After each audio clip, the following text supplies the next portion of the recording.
बिटिया बड़ी हो गई तो एक रोज उसने बड़े सहज भाव में अपने पिताजी से पूछा, पापा क्या मैंने आपको कभी रुलाया? पिता ने कहा, हाँ बेटा। बेटी ने बड़े आश्चर्य से पूछा, कब पापा? पिता ने बताया, उस समय तुम करीब 1 साल की थी, घुटनों के बल सरकती थी। मैंने तुम्हारे सामने पैसे, पेन और खिलौना रख दिया क्योंकि मैं ये देखना चाहता था कि तुम तीनों में से किसे उठाती हो। तुम्हारा चुनाव मुझे बताता कि बड़ी होकर तुम किसे अधिक महत्व देती।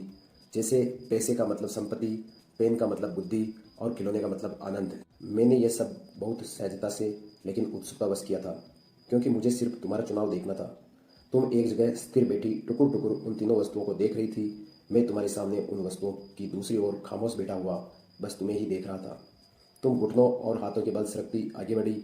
मैं अपनी श्वास रोके हुए तुम्हें ही देख रहा था और उस क्षण भर में ही तुमने तीनों वस्तुओं को आजू बाजू सरका दिया और उन्हें पार करती हुई सीधे आकर मेरी गोद में बैठ गई। मुझे ध्यान ही नहीं रहा कि उन तीनों वस्तुओं के अलावा तुम्हारा एक चुनाव मैं भी तो हो सकता था।